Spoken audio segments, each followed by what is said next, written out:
Hello student, आप लोग कैसे हैं? मैं उम्मीद करता हूं कि प्यारे बच्चों आप लोग जहां भी होंगे स्वस्थ होंगे, व्यस्त होंगे और मस्त होंगे। जैसा कि आपको ध्यान दीजिएगा बेटा, हम त्रिभुज ये 6वां चैप्टर है हाई स्कूल का। ध्यान दीजिए, हम एक पार्ट आपको पढ़ा चुके हैं जिसमें त्रिभुज में हम आपको ये सिखाएं बच्चों कि त्रिभुज सर्वांग सम है, समरूप है, क्या है सिस्टम, उसमें उसके बीच तुलना भी करके हम सिखाएं। तो आज के दिन ध्यान दीजिएगा, वीडियो के अंत तक बने रहिएगा। आधारभूत समानुपातिकता प्रमेय या थेल्स प्रमेय, इसी को कहते हैं बेटा। आज इसका पूरा शुरू से एंड तक कैसे लिखना है इसलिए लिख के रखें बेटा कि आपको स्क्रीनशॉट मार के आप आराम से नोट कर सकते हो। पहले बात को समझ लीजिए, एकदम आराम से हम आपको समझा देंगे। आज के बाद कभी थेल्स प्रमेय या आधारभूत समानुपातिकता का नियम में कोई प्रॉब्लम नहीं होने वाली। बेटा ये 10 से 15 दिन वीडियो नहीं पढ़ पाया, इसके लिए मैं सॉरी बोलना चाहूंगा। ध्यान दीजिए, हमारे यहाँ लाइट की बहुत प्रॉब्लम है बेटा, ट्रांसफार्मर बार बार फूकता है। अब जो ट्रांसफार्मर लगा है बहुत ज़्यादा स्लो लाइट है भाई, 63 kV की आवश्यकता भाई लगा है 25 kV का, तो कहाँ से लोड उठा पाएगा। तो बहुत स्लो लाइट है, उसके लिए हम सॉरी चाहेंगे। आज से कंटिन्यू कर रहे हैं, ध्यान दीजिएगा। अल्टरनेट वीडियो पढ़ता रहता है, बहुत सारा वीडियो पढ़ चुका है। तो जो लोग पहली बार चैनल पे हैं तो प्लीज यार चैनल को सब्सक्राइब कर लीजिए, बेल आइकन को ऑन कर लीजिए बेटा, ताकि कोई भी वीडियो अपलोड कर रहे हैं तो सबसे पहले आपके पास नोटिफिकेशन जा सके। प्यारे बच्चों आइए शुरुआत करते हैं। ये है क्या यार, समझिए इसको। आधारभूत समानुपातिकता प्रमेय, थेल्स प्रमेय, ये है क्या बेटा, ध्यान दीजिएगा। यदि किसी त्रिभुज के एक भुजा के समांतर रेखा खींची जाए तो वह त्रिभुज के शेष दोनों भुजाओं को समान अनुपात में विभाजित करती है। कुल मिला के जैसे ये त्रिभुज है, मान लीजिए ए बी सी, ये क्या है, ए बी सी एक क्या है, त्रिभुज है बच्चों।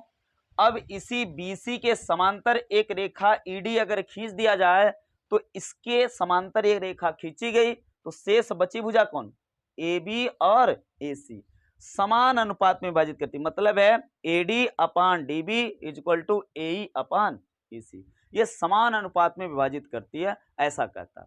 तो ध्यान देंगे प्रमेय क्या होता है, प्रमेय को हम बोलना सिखा रहे हैं बच्चों, आराम से बोलिए। यदि किसी त्रिभुज के किसी भुजा के समांतर रेखा खींची जाए तो वो शेष दोनों भुजाओं को समान अनुपात में विभाजित करती है, यही थेल्स का प्रमेय। क्या मैं फिर से बोल रहा हूं, क्या है बेटा कि किसी त्रिभुज की यदि किसी भुजा के समांतर रेखा खींची जाए तो ये खींची हुई जो रेखा जिस भुजा के समांतर खींच रहे हो रेखा, उसको छोड़कर शेष दो भुजाओं को समान अनुपात में विभाजित करता है, ऐसा थेल्स ने कहा, थेल्स प्रमेय का अनुसार। तो इसका मतलब ये, तो ये इसका क्या रहा बेटा, ये इसका आपका ज्योमेट्री को लिखने का ये तरीका है कि यदि किसी त्रिभुज की एक भुजा के समांतर रेखा खींची जाए तो वह त्रिभुज के शेष दोनों भुजाओं को समान अनुपात में विभाजित करती है। तो इसी का फिगर ये है, ध्यान दीजिएगा, इसको हम बनाए हैं। कैसे रचना करनी, क्या करना बेटा, आइए हम सिद्ध करके दिखाते हैं।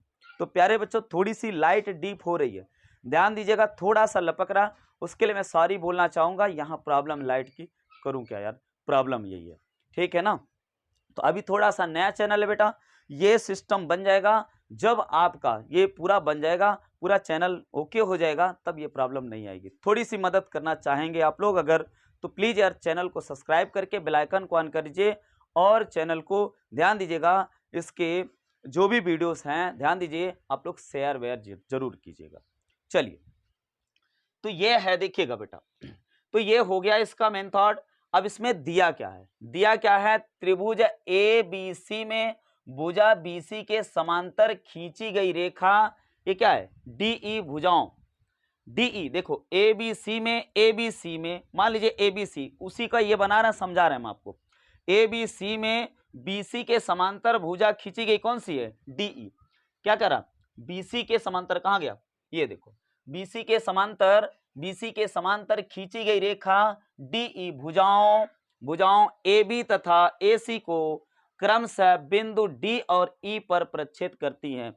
ए बी तथा ए सी को क्रमशः बिंदु किस पे, डी और ई पर प्रक्षेद कर रही हैं। क्लियर हो रहा, आगे देखो आप क्या करा, तब क्या करना बेटा, ये दिया गया ऐसा होता, ये तथ्य इसका, ये मेन कैलकुलेशन है थेल्स प्रमेय का। यदि किसी त्रिभुज के किसी भुजा के समांतर रेखा खींची जाए तो वह ये रेखा शेष दोनों भुजाओं को समान अनुपात में विभाजित करती है। इसका मतलब ये सिद्ध करना है, क्या सिद्ध करना बच्चों, कि एडी, ध्यान दीजिएगा, एडी हाई वाली भुजा, एडी अपान डीबी, इस तरफ का AD upon DB is equal to A upon EC. समझ में आया, यही सिद्ध करना है। तो अब बताइए, ये सिद्ध करना हूबहू ऐसे पेपर में लिखना अगर थेल्स प्रमेय को आ गया। ध्यान दीजिएगा, इस पे बहुत मोस्ट इंपॉर्टेंट है, ध्यान दीजिएगा बेटा। जब लंबे प्रश्न में आएगा, जैसे लंबे नंबर में आएगा 4 नंबर 5 नंबर 6 नंबर में, तो ध्यान दीजिएगा इसको प्रूव्ड करवा सकता, और इससे ये तो छूटने वाला नहीं, ध्यान दीजिएगा, इससे नहीं कुछ पूछेगा तो सवाल जरूर पूछता। तो आइए इसको सिद्ध करते हैं। तो सिद्ध ये करना बच्चों, फिर करा रचना। अब आराम से तीसरे पॉइंट पर लिखेंगे रचना। रचना कैसे कर रहे हो, ध्यान दीजिएगा। बिंदु ई से ए बी पर ई एच लंब डाला, बिंदु ई से ए बी पर ई एच, ये देखो ई एच लंब डाला, ये लंब का मार्ग है, ओके, लंब डाला, तथा ई बी ई और सी डी को मिलाया। किसको किसको, बीई, ये देखो बीई और सी डी को, ये डॉटेड कर रहा हूं, सी डी और बीई को क्या किया, मिला दिया। तब देखो आगे क्या कर रहा है, ध्यान दीजिएगा बेटा। फिर चौथे पर लिखना आपको, लिखे क्या है, त्रिभुज ए डी ई का क्षेत्रफल। क्या लिखे हैं, ए डी ई का क्षेत्रफल, यहां देखिएगा ए डी ई का क्षेत्रफल। तो त्रिभुज का क्षेत्रफल होता है, ध्यान दीजिएगा, 1/2 आधार गुणे ऊंचाई। अब समझिएगा आधार क्या है इसका, हम एडी ले रहे हैं, और ऊंचाई, ऊंचाई का मतलब ये लंबवत ऊंचाई, समझ में आया, तो लंबवत ऊंचाई हो गई, ये समीकरण नंबर 1 हो गया। अब देखिएगा ये त्रिभुज ले लिए, अब लेंगे ये वाला त्रिभुज, कौन सा, ई डी बी या बी डी ई, ध्यान दीजिएगा। अब लिख रहे हैं हम, दूसरे पे लिख रहे हैं, और त्रिभुज बी डी ई का क्षेत्रफल, बी डी ई का क्षेत्रफल, समझिएगा बेटा, बी डी ई का क्षेत्रफल बराबर हम लिख रहे हैं, ध्यान दीजिएगा, 1/2 बी डी, देखिएगा B D into E H. अब कहोगे सर जी ई एच, ये इसकी ऊंचाई क्या हो, इसकी ऊंचाई क्या होगी, अब समझिएगा, ध्यान दीजिएगा, ये त्रिभुज क्या है, ध्यान दीजिएगा, ये त्रिभुज, ये आधार है, लेकिन इसकी लंबवत ऊंचाई होती थी, इस शीर्ष से जब ऊंचाई पर लंब डाल, इस भुजा पे लंब डालोगे तो इस भुजा को आगे बढ़ाओगे तो यहां पर मिल रहा है, समझ में आ कि नहीं है। तो भाई क्या होता है, त्रिभुज का क्षेत्रफल होता है बच्चों 1/2 आधार गुणे ऊंचाई। तो इसका मतलब है बच्चों, आधार तो आपका बी डी है, ध्यान दीजिएगा, लेकिन ऊंचाई इसका ये लंबवत थोड़ी ना। अब इस भुजा को आगे बढ़ाइए, इसकी क्रिया रेखा पर आगे बढ़ा दीजिए, तो इस पे लंब डालेंगे तो यहीं पर मिलेगा। समझ में आ गया, जैसे हम देखिए आपको हम समझा रहे हैं, समझ में आ जाएगा। जैसे ये त्रिभुज है, ध्यान दीजिएगा, ये तिरछा ऐसे बनाया, मान लीजिए ऐसे ऐसे त्रिभुज है, ध्यान दीजिएगा। अब इसका क्षेत्रफल निकालने जा रहे हो, तो क्षेत्रफल मान लीजिए ए बी सी है, तो ए बी सी का क्षेत्रफल, तो A B 1/2 Aadhaar Aadhaar A B, ध्यान दीजिएगा, क्या बेटा, ए बी, त्रिभुज का क्षेत्रफल 1/2 आधार गुणे ऊंचाई। अब ऊंचाई ये थोड़ी ना है, ऊंचाई का मतलब इसको बढ़ाओगे, इस पे क्या डालोगे, लंब डालोगे, तो ये ऊंचाई काम करेगा, समझ में आया। तो इसी हिसाब से बेटा ये ऊंचाई नहीं है, इसको जब आगे बढ़ाओगे तो ये लंब पड़ रहा है, इसके लिए ये, तो ये आ गया, समीकरण नंबर 2 बन गया। अब हम कर क्या रहे हैं, ध्यान दीजिएगा, समीकरण 1 में समीकरण 2 से भाग दे रहे हैं। तो समीकरण 1 ये है, ये, और समीकरण 2 ये है, दोनों को भाग दे दिए, तो 1/2 से कट गया ये, और ई एच से ई एच कट गया। तो प्यारे बच्चों आया क्या, त्रिभुज ए डी ई का क्षेत्रफल बटे त्रिभुज बी डी ई का क्षेत्रफल, ये देखो बी डी ई का क्षेत्रफल बराबर, ये ई एच से ई एच कट गया, तो आया क्या, A D upon B D, D B, B D कहो या डी बी कहो, उसमें दिक्कत नहीं। इसको हमने माना समीकरण नंबर 3। अब ध्यान दीजिएगा, इसी प्रकार से ध्यान दीजिएगा, जैसे आपने यहां पर लंब डाला, अब इसी प्रकार से आपको यहां भी लंब डाल के आप कर सकते हो। कैसे, डी से इस पे लंब डाल दीजिए, ध्यान दीजिएगा, एक त्रिभुज क्या हो जाएगा, ए डी ई, और एक त्रिभुज इस तरफ का हो जाएगा, कौन सा, सी ई डी या डी ई सी या सी ई डी, इसका क्षेत्रफल और इसके क्षेत्रफल के बराबर। तो इसी प्रकार आप लिख सकते हो, उसमें दिक्कत नहीं है। तो इसी प्रकार आप लिख सकते हैं, इसी प्रकार। तो इसी प्रकार क्या लिख सकते हो बेटा, यहां पर त्रिभुज ADE का क्षेत्रफल, ADE का क्षेत्रफल बटे त्रिभुज CDE का क्षेत्रफल, यानी ये वाला त्रिभुज और ये वाला त्रिभुज ले रहे हैं ताकि ये भुजा और ये भुजा आ जाए। तो हम ले रहे हैं, इसमें क्या हो जाएगा, इसी प्रकार आप लिख सकते हो AE upon EC, AE upon EC। जब इस पे लंब डाल दिए तो जैसे ये भी कट गया 1/2, इसमें उभयनिष्ठ हो जाएगा D। मान लीजिए यहाँ पर क्या है, यम है, तो DM कट जाएगा, ध्यान दीजिएगा यम D है, ये DM कट जाएगा, 1/2 DM से कट जाएगा, इसका मतलब ये आ गया। तो समीकरण 3 और 4 इसी प्रकार आप करके उसको फिर से ऐसे न लिखकर, ध्यान दीजिएगा, इसी प्रकार आप लिख सकते हो। जैसे ये भुजा का अनुपात ये बराबर है, वैसे ये भुजा का अनुपात ये बराबर होगा। क्लियर हो गया होगा बच्चों। बस अब करना क्या है, ध्यान दीजिएगा। किंतु अब इसमें देखेंगे क्या प्रॉब्लम है। किंतु प्रॉब्लम क्या मतलब, असली बात क्या है, इसमें क्या करना है, कैसे करना। किंतु त्रिभुज ध्यान दीजिएगा CED का क्षेत्रफल, CDE का क्षेत्रफल, यानी ए वाला त्रिभुज का क्षेत्रफल बराबर त्रिभुज BDE का क्षेत्रफल, BDE का क्षेत्रफल, ये देख रहा हो, BDE का क्षेत्रफल और CDE का क्षेत्रफल बराबर है, क्योंकि ये त्रिभुज एक ही आधार, और ध्यान दीजिएगा ये एक ही आधार का मतलब DE, देख रहे हो ना, DE से ये ही बना, DE से ये बना और DE से ये ही बना। तो ध्यान दीजिएगा DE और दो समांतर रेखा, कौन कौन समांतर रेखा, DE और BC, ये BC के बीच बना हुआ है, इसलिए दोनों त्रिभुज का क्षेत्रफल क्या हो जाएगा, समान हो जाएगा। कौन कौन त्रिभुज का क्षेत्रफल समान होगा, CDE का क्षेत्रफल, ये जो त्रिभुज है ये, और CDB का क्षेत्रफल नहीं, सॉरी, BDE का क्षेत्रफल ये समान होगा। कौन सा, BDE का क्षेत्रफल ये क्या हो जाएगा, समान हो जाएगा।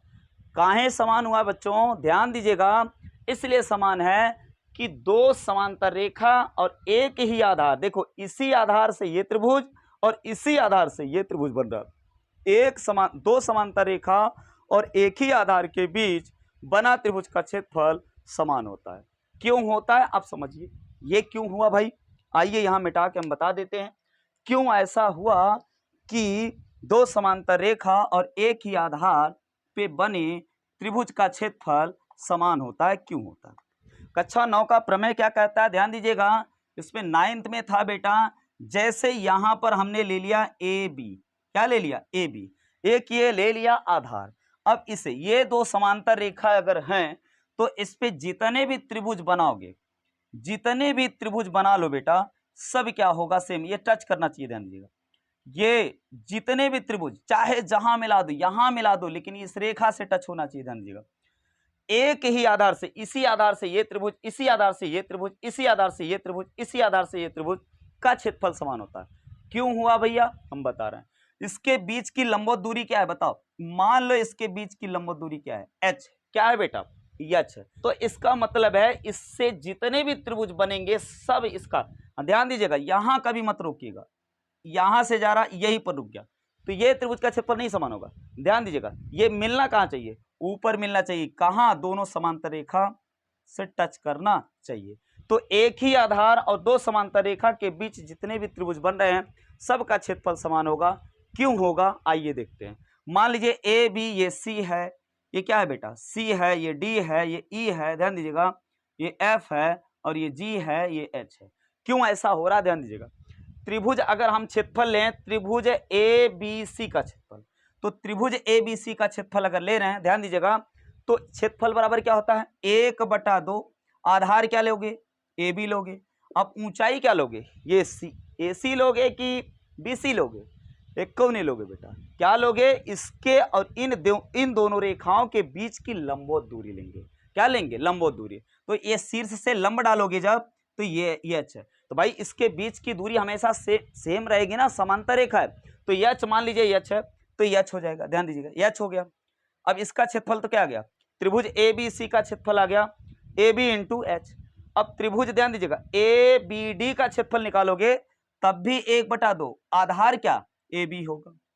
अब ऊंचाई क्या होगी, अब डी से लंब डालोगे तब भी तो ये अच्छा ही नजर आएगा। तो इसलिए क्या होगा, इसलिए क्या होता है बेटा कि एक ही आधार, ये देखो एक ही आधार और दो समांतर, आप कह दिए ना कि इसके समांतर ये रेखा है डी, तो ये दोनों समांतर रेखा के बीच ये जो जितने भी त्रिभुज बनेंगे, ये देखो एक त्रिभुज ये बना और एक त्रिभुज ये बना, इसको टच कर रहा है कि नहीं कर रहा, समझ में आया ना। तो ये क्षेत्रफल इसके बराबर होगा।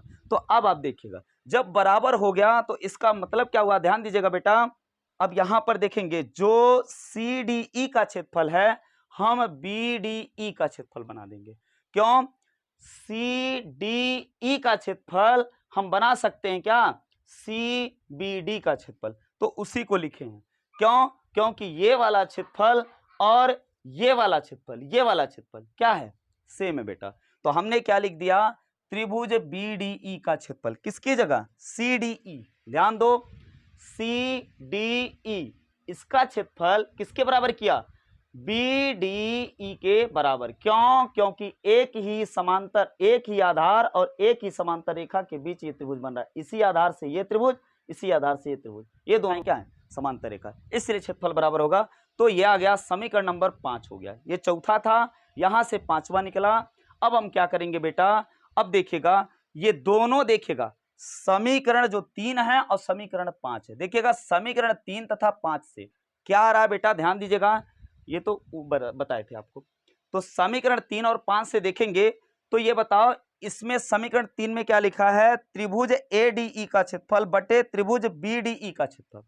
यहां भी लिखा है त्रिभुज ए डी ई का क्षेत्रफल बटे त्रिभुज बी डी ई का क्षेत्रफल। तो दोनों ये बायां पक्ष दोनों बराबर है, दायां पक्ष में ये, तो आप दोनों बराबर कर सकते हो। तो इसलिए ये क्या आ जाएगा बेटा, यहां पर क्या है, AD upon DB is equal to AE upon EC हो जाएगा। इति सिद्धम, यही तो सिद्ध करना था, AD अपान ED क्या है समझिए, AD upon DB is equal to AE upon EC। तो AE अपान EC इति सिद्धम हो गया। तो प्यारे बच्चों अब मिला जुला के बचता है उपप्रमेय या विलोम, या क्या बेटा, विलोम। विलोम का मतलब इसी का उल्टा, समझिएगा, इसको हम बता देंगे। इसका अनुप्रयोग थोड़ा सा हम अगले वीडियो में लेके आएंगे, लंबा हो जाएगा बेटा, इसके लिए सॉरी। अगले वीडियो में इसका अनुप्रयोग लेके आएंगे। कुल मिला के क्या है, वो क्या आता है, कैसे आता है, हम समझा रहे हैं। जैसे देखो AD अपान BD है, BD है, DB है, is equal to AE upon EC। तो इसको बहुत सारे तरीके से लिख सकते हो। पूरी भुजा AB अपान ऊपर वाली भुजा, AC अपान क्या AE, मतलब बराबर कर सकते हो। वो कैसे आता है अगले वीडियो में, नेक्स्ट वीडियो में लेके आएंगे। तो प्लीज यार, जो लोग चैनल पे पहली बार हैं तो प्लीज चैनल को सब्सक्राइब कर लीजिए, बेल आइकन को ऑन कर लीजिए, ताकि कोई भी वीडियो अपलोड कर रहे हैं बच्चों तो सबसे पहले आपके पास नोटिफिकेशन जा सके। Thank you for watching.